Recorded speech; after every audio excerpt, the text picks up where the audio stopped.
Hello students, कैसे हैं।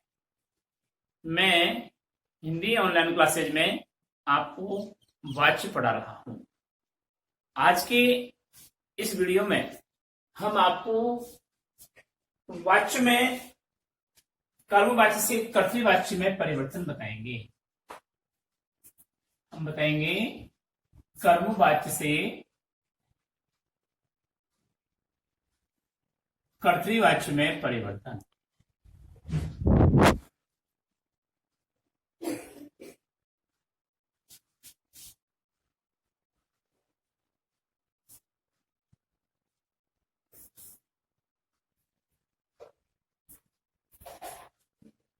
कैसे करते हैं, इसके क्या नियम है, वो हमको देखने हैं।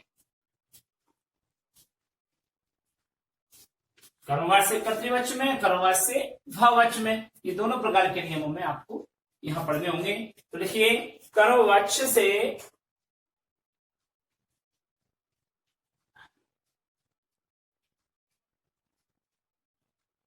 कर्मवाच्य से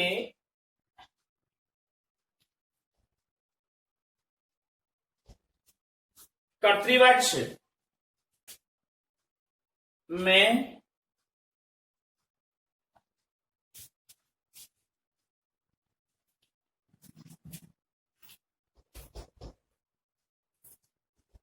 कर्मवाच्य से कर्तृवाच्य में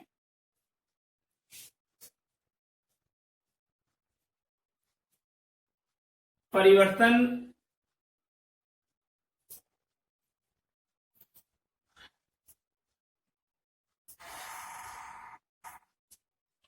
करने के निम्न बिंदुओं का पालन करना चाहिए।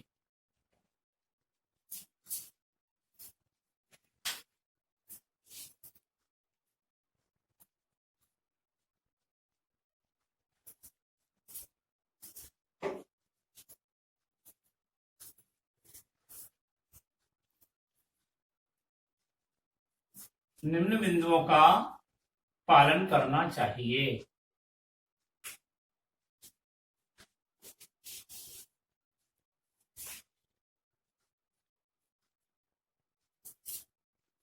अब हमने ये कर्तृवाच्य से कर्मवाच्य में परिवर्तन करते समय जो नियम थे उनका ठीक उल्टा हो जाएगा इसमें। तो देखिए, नियम नंबर 1, कर्मवाच्य से कर्तृवाच्य में परिवर्तन करते समय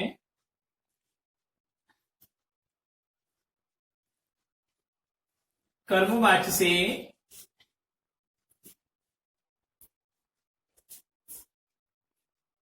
कर्तृवाच्य में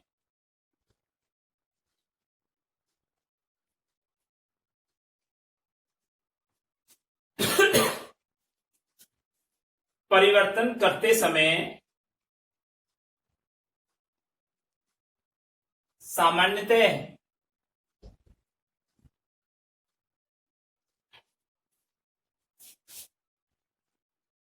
सामान्य भूतकाल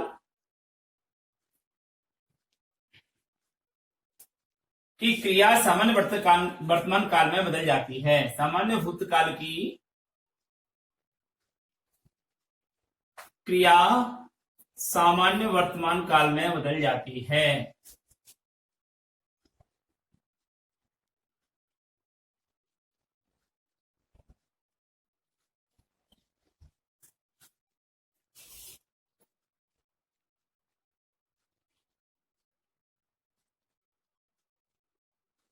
क्या परिवर्तन करने का नियम पहला, कि कर्तृवाच्य में जो कर्मवाच्य से कर्तृवाच्य में जो परिवर्तन किया जाता है उसमें सामान्य भूतकाल की क्रिया, वाक्य में जो सामान्य भूतकाल की क्रिया है कर्मवाच्य की, वह सामान्य वर्तमान काल में बदल जाती है।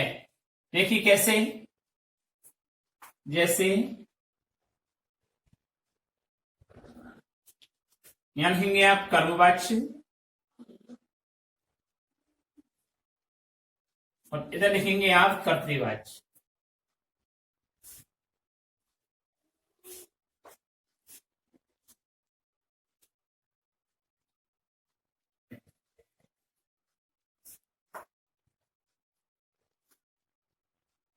सुमित के द्वारा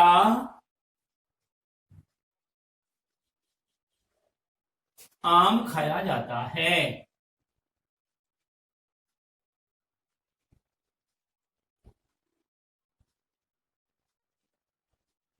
ये आपका कर्मवाच्य का वाक्य है।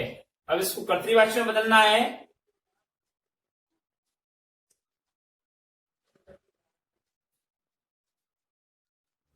अब इसको कर्तृवाच्य में बदलेंगे, सुमित आम खाता है।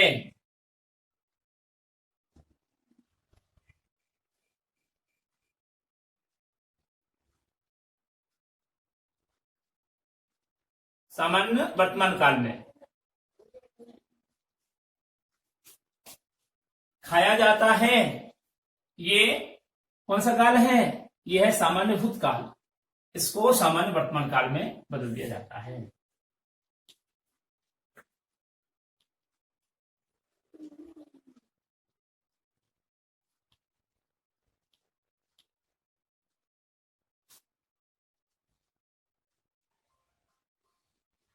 द्वारा गाना गाया जाता है।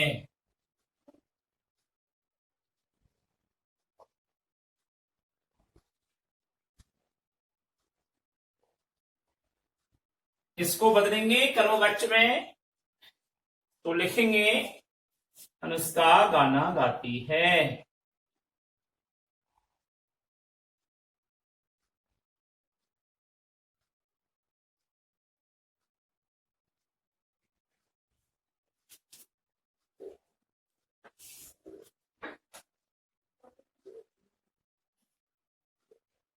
और अगला है बच्चों के द्वारा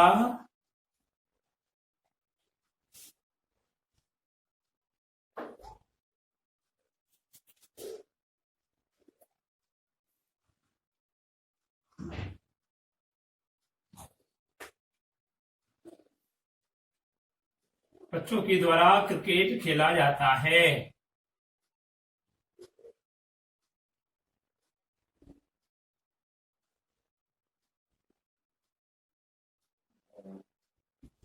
इसके स्थान पर होगा बच्चे क्या करते हैं? क्रिकेट खेलते हैं।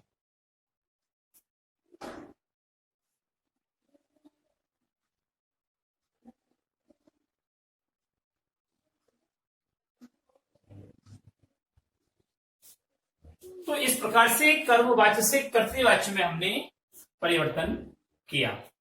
अब आता है भाववाच्य से कर्तृवाच्य में परिवर्तन।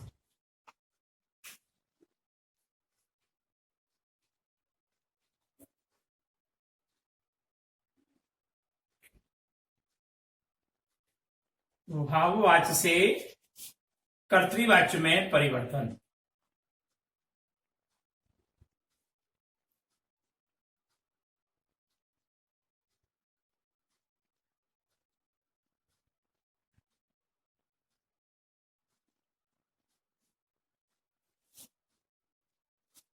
तो देखिए कैसे परिवर्तन करते हैं भाववाच्य से कर्तृवाच्य में।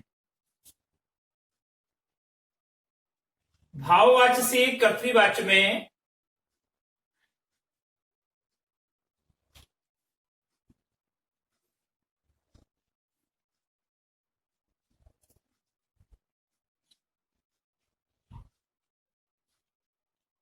भाववाच्य से कर्तृवाच्य में परिवर्तन करने की विधियां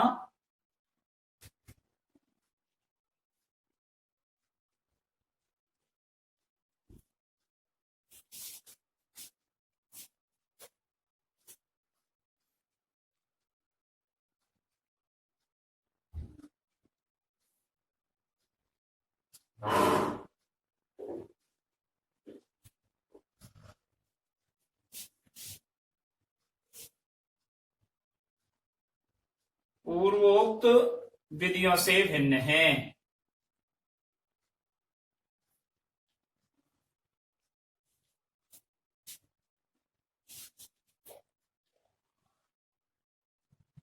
करते हैं तो लिखेंगे भाववाच्य से कर्तृवाच्य में परिवर्तन करते समय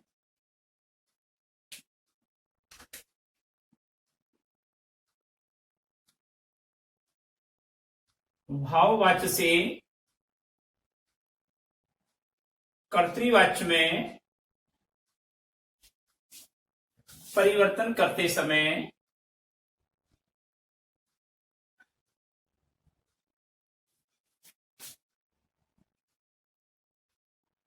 भाववाच्य से कर्तृवाच्य में परिवर्तन करते समय निम्न नियमों का पालन करना चाहिए। निम्न बिंदुओं का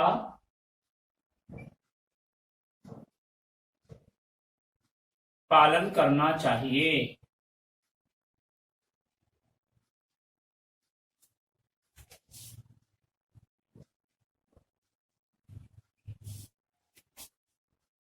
तो देखिए क्या है,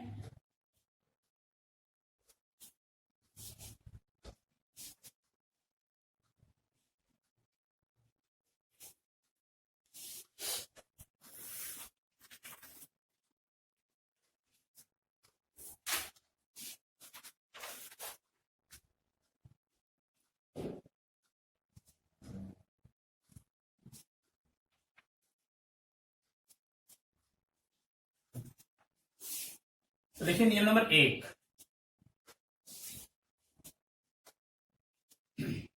मुख्य क्रिया के सामान्य भूतकाल के स्थान पर मुख्य क्रिया के सामान्य मुख्य क्रिया के सामान्य भूतकाल की क्रिया के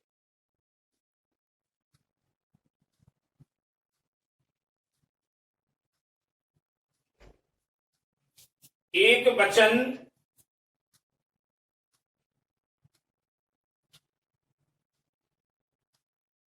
के स्थान पर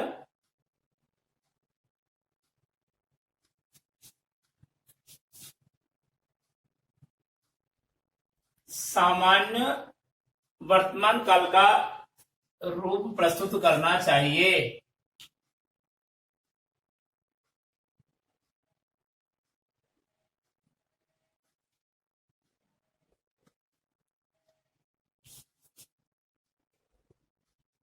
रूप प्रस्तुत करना चाहिए।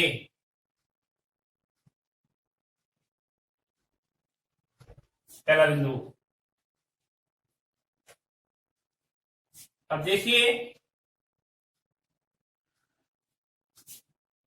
दूसरा बिंदु, इसका परिवर्तन करते समय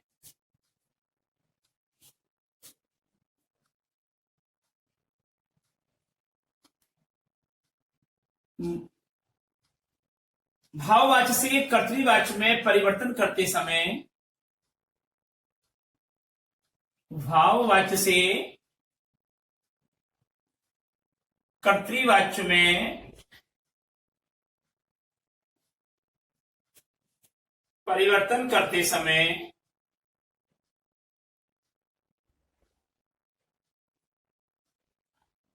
भाववाच्य से कर्तृवाच्य में परिवर्तन करते समय कर्ता के आगे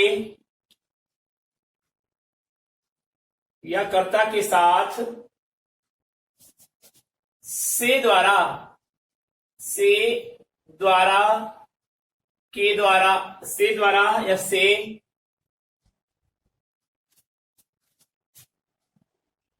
या के द्वारा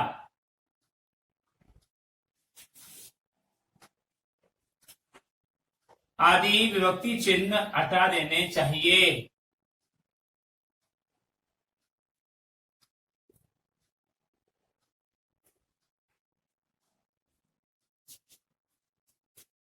नहीं लगाया जाता है, कहने का मतलब।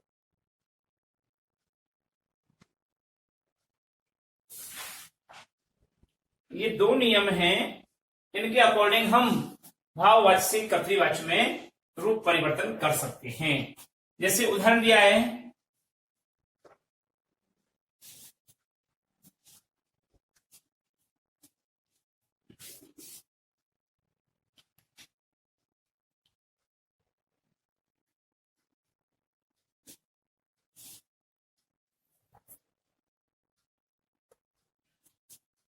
बट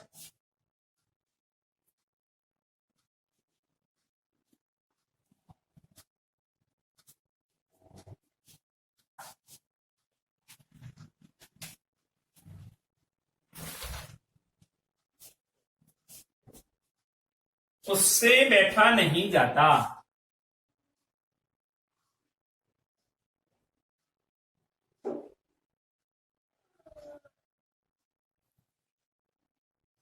उससे बैठा नहीं जाता। अब इसको कर्तृवाची में बदलते हैं। इसको कर्तृवाची में बदलते हैं कि वह बैठ नहीं सकता। वह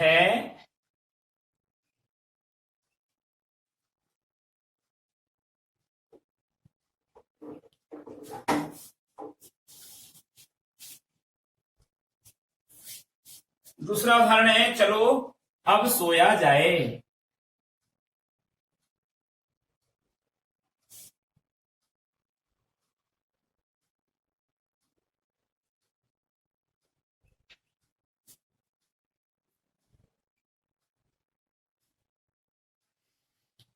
इसका कर्तृवाच्य परिवर्तन होगा, चलो अब सोते हैं।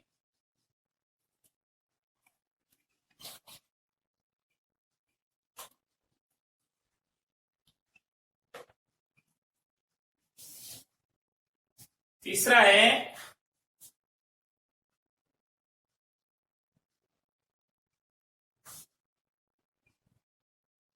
आओ नहर में तैरते हैं। तो इसका हो जाएगा, आओ नहर में, आओ नहर में तैरा जाए। ये तो कर्तृवाची का बना दिया, नहर में तैरा जाए। तो आओ नहर में तैरते हैं।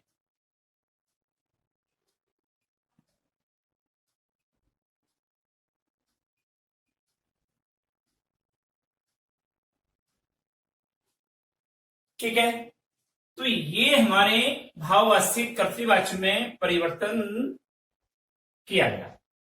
अब हमारा ये वाच्य से संबंधित जो चैप्टर है वो समाप्त होता है। अब हमारे प्रश्न कैसे आते हैं बोर्ड की परीक्षा में, जैसे उदाहरण के लिए इसी से ले लो कि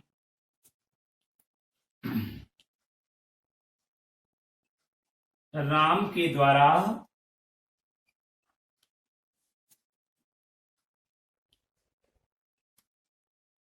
सोहन को पढ़ाया गया।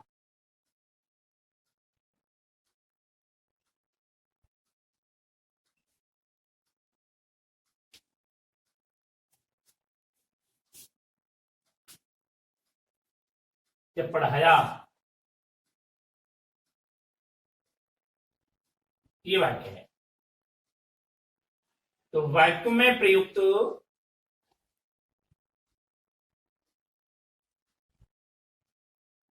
वाक्यों में प्रयुक्त काल सबसे पहले करता आएगा। वाक्य में प्रयुक्त कारक, काल और वाच्य को और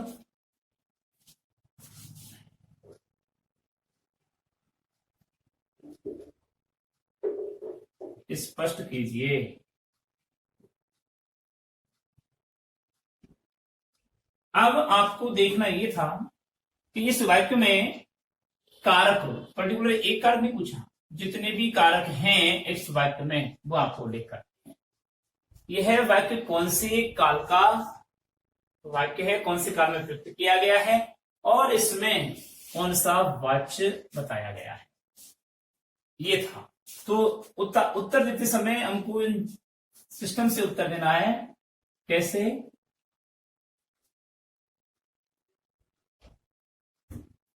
यहां लिखेंगे आप कारक, कारक, सबसे पहले कारक, कारक लिखेंगे आप राम,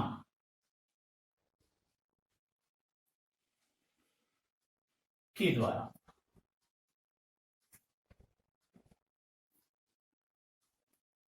इसमें लिखेंगे यहां कौन सा कारक है। अब के द्वारा कारक चिन्ह कौन सी विभक्ति को कौन सी कारक में लगाया जाता है, ये कौन से विभक्ति चिन्ह का, कौन से कारक का विभक्ति चिन्ह है। दूसरा, को, ये कौन सी कारक का विभक्ति चिन्ह है। अब हमारे सामने प्रश्न आता है कि साहब पढ़ाया गया, ये क्रिया किसके अनुसार आई है। तो ये क्रिया किसके अनुसार आई है, उसमें आपको ढूंढना है। तो राम के द्वारा पढ़ाया गया, तो सोहन को, किसको, सोहन को पढ़ाया गया। अगर यहां आता सोहन, मोहन, दिनेश आदि को, फिर भी पढ़ाया गया, ठीक है, फिर भी पढ़ाया गया आता। और यहां पर कर्ता के साथ में के द्वारा कारक चिन्ह लग जाने के बाद वह कर्म वाच्य में परिवर्तित हो जाता है, क्रिया का प्रभाव कर्म पर रहता है। यहां कर्ता कौन है ये देखना है हमें। तो कर्ता को ढूंढने के लिए क्रिया को वर्तमान काल में बदलना है, सामान्य वर्तमान काल में, ठीक है। पढ़ाया जाता है, तो कौन पढ़ाया जाता है, कौन पढ़ाया जाता है, ये प्रश्न नहीं है। और एक प्रश्न होता है कौन पढ़ाता है, ठीक है। तो सामान्य वर्तमान काल में बदलेंगे अपन। तो कौन पढ़ाता है, तो राम पढ़ाता है। कौन का उत्तर आता है, राम। तो राम यहाँ पर क्या होता है, कर्ता होता है। और कर्मवाच्य बनाते समय भी हमको ये बताया गया कि कर्ता के साथ में के द्वारा या से द्वारा कारक चिन्ह या विभक्ति चिन्ह लगा देने से वह कर्मवाच्य का रूप परिवर्तन हो जाता है और कर्म की व्युत्पत्ति भी वहां पर होनी चाहिए। तो यहाँ कर्म भी है, के द्वारा भी लगाया गया, लेकिन कर्ता के साथ लगाया। के द्वारा लगाने से यहां पर कौन सा करण कारक नहीं हो सकता, ठीक है, माध्यम नहीं हो सकता, कर्ण नहीं हो सकता। तो यहां पर लिखेंगे आप कारक, यहां कर्ता कारक, कर्ता कारक प्लस के द्वारा कारक चिन्ह है, ठीक है। ये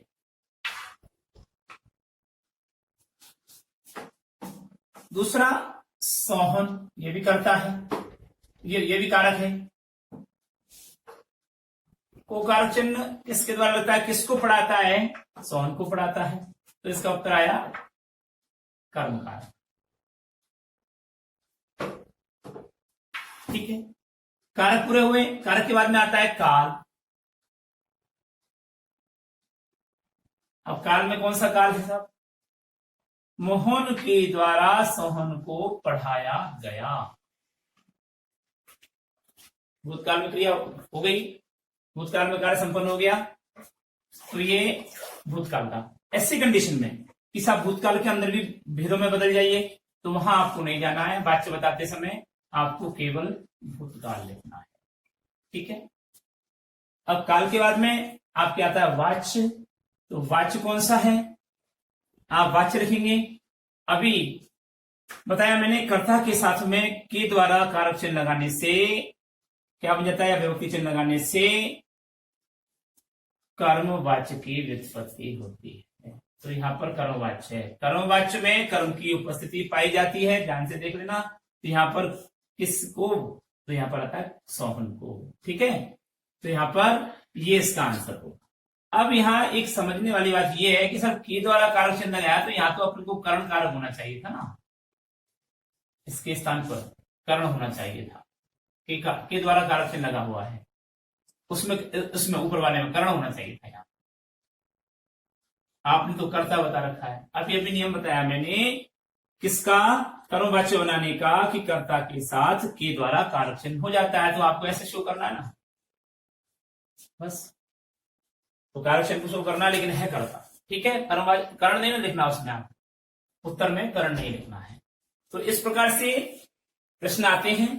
प्रश्न ये नहीं आएगा कि कर्मवाच्य किसे कहते हैं, प्रश्न ये नहीं आएगा कि कर्मवाच्य से कर्तृवाच्य बदलिए, प्रश्न ये नहीं आएगा कर्तृवाच्य से भाववाच्य में बदलिए, कर्मवाच्य में बदलिए, भाववाच्य से कर्तृवाच्य बदलिए। प्रश्न आएगा कि निम्नलिखित वाक्य में कारक, काल और वाच्य बताइए। ये अकॉर्डिंग टू सिलेबस ऐसे प्रश्न आएंगे। इन सब के लिए हमको, एक प्रश्न के लिए हमको सारा ये पढ़ना पड़ा है। अब इसके साथ में हमारा ये अध्याय समाप्त होता है। हम अगले अध्याय